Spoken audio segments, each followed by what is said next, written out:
সুভাষগ্রাম বিবেকানন্দ বিদ্যানিকেতনের 29শে মে শুক্রবার 2024 অনুষ্ঠিত হলো এডুকেশনাল কনফারেন্স। বিভিন্ন স্কুলে শিক্ষক শিক্ষিকাদের নিয়ে আধুনিক শিক্ষা ব্যবস্থার মধ্যে দিয়েই ছাত্রছাত্রী গড়ার লক্ষ্যকে কেন্দ্র করেই কিভাবে করা যায় তা নিয়েই আলোচনা হলো এদিন। প্রদীপ প্রজ্বলনের মধ্যে দিয়েই রবীন্দ্রনাথ ঠাকুর, স্বামী বিবেকানন্দ, কবি নজরুলের প্রতিচ্ছবিতে মাল্যদানের মাধ্যমেই শ্রদ্ধা জ্ঞাপন করা হয় এবং শিক্ষক শিক্ষিকারা মিলে বন্দে মাতরম গানটি গেয়ে শুভ উদ্বোধন করলেন। এই অনুষ্ঠানের সকল অতিথি বর্গকে উত্তরীয়, পুস্তক, ফটোফ্রেম ও ফুলের তোড়া দিয়ে সম্বর্ধনা দেন। উপস্থিত অতিথিরা সকলেই আশাবাদী কেন্দ্র ও রাজ্যের সরকারের NAP 2020 শিক্ষা ব্যবস্থা চালু হলে ছাত্রছাত্রীদের সুযোগ উপযোগী হবে। এই অনুষ্ঠানে উপস্থিত ছিলেন NCU ও রাজ্য সম্পাদক নির্মল রয়। প্রধান অতিথি হিসেবে উপস্থিত ছিলেন নিত্য গোপাল সর্দার, মন্ডলের ভাইস প্রেসিডেন্ট রাজীব পাল, অক্সফোর্ড ইউনিভার্সিটির আধিকারিক মোহাম্মদ সাজিদ, শ্যাম দাস, আদিত্য, মহারাজ জগৎ কুমার বারুই সহ বহু বিদ্যালয়ের পরিচালক ও শিক্ষক শিক্ষিকারা। এছাড়া অনুষ্ঠানে উপস্থিত ছিলেন বিবেকানন্দ বিদ্যানিকেতনের সম্পাদক সমীর কুমার মণ্ডল এবং সভাপতি সঞ্জীব কুমার মণ্ডল। এই অনুষ্ঠানের মূল উদ্দেশ্য ছিল শিক্ষার সার্বিক উন্নয়নের। ব্যুরো রিপোর্ট, দৈনিক দুরন্ত Bangla. Take a pride for welcoming all our esteemed guests, those who have appeared today from different institution and school. So, on behalf of my school, Vivekananda Vidyaniketan, I, Santosh Besra, welcome everyone to our school in this ancestral home of Netaji Subhash Chandra Bose.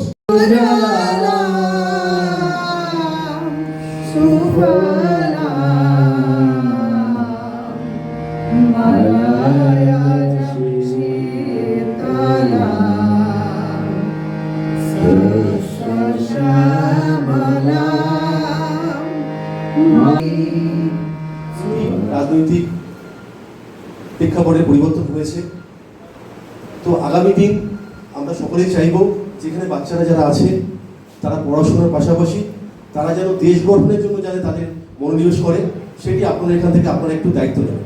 এটি আপনাদের সকলের কাছে একটা request থাকলো। এবং এটি বিশেষ ক্ষেত্রে দেখবেন আমরা যারা বিশেষত মধ্যবিত্ত বাঙালি, আমাদের কাছে না ইংলিশ মিডিয়ামটা একটা ভয়ের কারণ। আমরা সকলেই জানেন যে ইংলিশ মিডিয়াম পড়াবো, অনেক টাকা খরচা হবে, সেগুলো কি এফোর্ড করতে পারবো কিনা। তো সেই দিকে যদি আপনারা সকলে এখানে, আপনারা অনেকগুলো স্কুলের কর্মকর্তারা এখানে উপস্থিত আছেন, আপনার সকলের কাছে আমার এই রিকোয়েস্টটা থাকবে যে একটু যদি আপনারা এই বিষয়টা একটু দেখেন। যারা আমরা নানাবিধ সমস্যায় পড়লে বা সমস্যার সম্মুখীন হলে আমরা এককভাবে এতদিন এই সমস্যা সমাধানের চেষ্টা করেছি। কেউ কেউ সমস্যা সমাধান করতে পেরেছি, আবার কেউ কেউ কিছু সমস্যা সমাধান করতে পারিনি। আগামী দিনে যদি আমরা একত্রিতভাবে, আগামী দিনে যদি আমরা সকলে সমবেতভাবে একজনের সমস্যাকে সকলের সমস্যা মনে করতে পারি, তাহলে আমার মনে হয় আমাদের কণ্ঠস্বর অনেক দৃঢ় হবে, আমাদের পদক্ষেপ অনেক বলিষ্ঠ হবে। আমি সেই কামনা, সেই প্রার্থনা এখানে উপস্থিত সমস্ত শিক্ষা অনুরাগী মানুষের কাছে। আমি মিস্টার সমীর কুমার মণ্ডল খুব সুন্দর বললেন উনি এক্সাম্পল দিয়ে। তাহলে আমাদের কিন্তু এখন NEP 2020 একটা বিরাট পরিবর্তন আসছে, and there will be unified system. এটা নিয়ে আমি সংক্ষিপ্ত বলবো। ইউনিফাইড সিস্টেম, সিলেবাস, কারিকুলাম সব ইউনিফাইড সিস্টেম হবে। Along with Bengali section, Bengali education department, CBSE, ICC, everything. তা আজকে আমি সাজিদ স্যার যেটা এসেছেন, যার জন্য তাকে আমাদের বলার আছে যে বইগুলো অ্যাংলো বেঙ্গলি বেরোবে। মেইনলি অক্সফোর্ড একটা ইউনিভার্সাল অর্গানাইজেশন, তারা ইংলিশ মিডিয়াম 99% বই ইংলিশ মিডিয়ামে বার করে। এখন NEP 2020 ক্রিয়েটিভ বুকস, যেটা মডার্ন 2026-27 জন্য লাগু হবে, 27 syllabus. On behalf of Oxford University Press, Oxford University Press-এর ব্যাপারে আপনারা হয়তো সবাই জানেন যে বিশ্বে UK-তে অক্সফোর্ড ইউনিভার্সিটি আছে। আমরা তাকে রিপ্রেজেন্ট করি। এই প্রেসটা হয়েছে কারণ অক্সফোর্ড ইউনিভার্সিটির মেইন উদ্দেশ্য হচ্ছে আমরা রিসার্চ করি, স্কলারশিপ রিসার্চের উপরে অনেক কাজ করি। নো ডাউট আমাদের সাপোর্ট আপনার সঙ্গে থাকবে স্যার।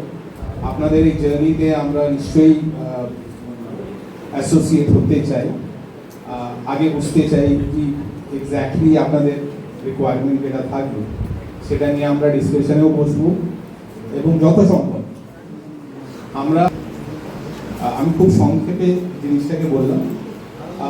শুধু একদিন দেখুন, যেটা আমার এখন মনে হচ্ছে বিভিন্ন দিক দেখে শুনে, যেহেতু প্রায় 14 সাল থেকে আমাদের সেন্ট্রালে এক গভর্নমেন্ট, স্টেটে এক গভর্নমেন্ট, বিশেষ করে ওয়েস্ট বেঙ্গলে আমাদের যে গভর্নমেন্ট নিয়ে আমরা এতদিন চলে এসেছি, সেই গভর্নমেন্টের সঙ্গে কোনো কিছুতেই তো মতের মিল নেই। Central government national education policy 2020-তে হয়ে গেছে। কেন্দ্রীয় সরকার এবং রাজ্য সরকার এখন এক, তাই আশা করা যায় যে আগামী দিন রাজ্য সরকারও এনইপি 2020 শিক্ষানীতি গ্রহণ করবে। সেক্ষেত্রে যে গ্যাপটা থেকে গেছে সেই গ্যাপটা ব্রিজ আপ করা এবং প্রাইভেট স্কুলের ক্ষেত্রে সেক্ষেত্রে তাদের কি সমাধান, তাদের কি পরিবর্তন, তারা কিভাবে বাঁচবে এবং সরকারি স্কুল তারা কি করে পুনরুজ্জীবিত হবে, কি বলবেন? হ্যাঁ, দি দেন গভর্নমেন্ট মানে left front government long 34 years যারা বলে সেটা না 35 বছর প্রায়, তারা শিক্ষার অধিকার আইনকে 3 বছর পর লাগু করেছিল। তারা বাধ্য হয়েছিল লাগু করতে, কেন national council for unaided school অর্গানাইজেশনের তরফ থেকে নিরন্তর আমাদের মুভমেন্ট হয়েছে বিকাশ ভবনে, শিক্ষা দপ্তরে। তারপরে সেই সরকার বাধ্য হয়েছিল 3 বছর পর সেই শিক্ষার অধিকার আইনকে পালন করার সিদ্ধান্ত দেওয়ার ক্ষেত্রে তারা অগ্রণী ভূমিকা নিয়েছিল। এরপরে পালাবদল হয়েছে পশ্চিমবঙ্গে, অর্থাৎ বিগত সরকার যে শিক্ষা ব্যবস্থা বামফ্রন্টরা ইংরেজি তুলে দিয়ে কোনো রকম ইভ্যালুয়েশন পদ্ধতি প্রাইভেট স্কুলের ক্ষেত্রে, প্রাইভেট আনএডেড স্কুলের ক্ষেত্রে, লো কস্ট বাজেট স্কুলগুলোর ক্ষেত্রে কোনো পলিসি দি দেন গভর্নমেন্ট তারা নীতি নির্ধারণ করেনি।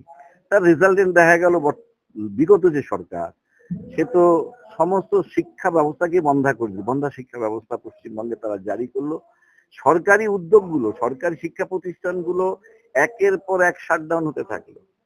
না টিচারদের উপর কোনো নিয়ন্ত্রণ, না কোনো মডার্ন কারিকুলাম, না কোনো ট্রেনিং, যেখানে ওয়ারেজ আমরা দেখতে পাচ্ছি মহারাষ্ট্রে, মধ্যপ্রদেশে, উত্তরপ্রদেশে নিরন্তর ট্রেনিং, প্রশিক্ষণ, সিলেবাস কারিকুলামের উপরে তাদের প্রশিক্ষণ শুধু সরকারি স্কুল নয় বেসরকারি স্কুলকে নিয়ে সেই সমস্ত রাজ্য এডুকেশন ডিপার্টমেন্ট তারা কিন্তু কাজ করেছে।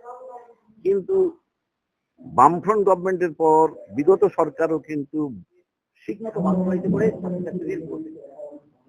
দেখুন, প্রাইভেট স্কুলের প্রয়োজন আছে, আমি প্রথমেই বলবো প্রাইভেট স্কুলগুলোর প্রয়োজন রয়েছে। তো প্রাইভেট স্কুলগুলোর প্রয়োজন রয়েছে বলতে এডুকেশন সিস্টেম আমরা বেটার এডুকেশন দেওয়ার চেষ্টা করব এবং সঠিক শিক্ষা দেওয়ার সঙ্গে সঙ্গে আমরা খেলাধুলা, নাচ, গান, আবৃত্তি, ছবি আঁকা অর্থাৎ সৃজনশীলতার বিষয়েও আমরা নজর দেব। Time to time science seminar বা সায়েন্স এক্সিবিশন এইগুলোর উপরে নজর দেব, যে ছাত্রদেরকে সঠিকভাবে পরিচালিত করে শুধু জ্ঞান দেওয়া নয়, তাদেরকে সঠিক মানুষ করে গড়ে তোলার লক্ষ্যে আমরা সর্বতভাবে সচেষ্ট থাকবো। এটাই আমাদের মূল লক্ষ্য। এজন্য আমরা একত্রিত হয়ে সরকারের কাছ থেকে যদি কোনো সহযোগিতা পাই, আমাদের দাবি সরকারকে, নতুন সরকারকে আমরা জানাবো এবং আমাদের যে গ্যাপিং গুলো রয়েছে, যে ভুলগুলো রয়েছে সেগুলো সমাধানের জন্য তাদের দ্বারস্থ হব বা সচেষ্ট হব। ভোকেশনাল ট্রেনিং ভীষণ গুরুত্বপূর্ণ একটা বিষয়। প্রাইভেট স্কুলগুলোর সুযোগ রয়েছে সেগুলো করার, যদি আমরা সেইভাবে পারমিশন পাই বা সরকারি সহযোগিতা পাই তাহলে আমরাও এই বিষয়ে এগিয়ে যেতে পারি, যাতে আর কিছু না হোক এই রাজ্য, এই দেশের ছাত্রছাত্রীরাই উপকৃত হবে।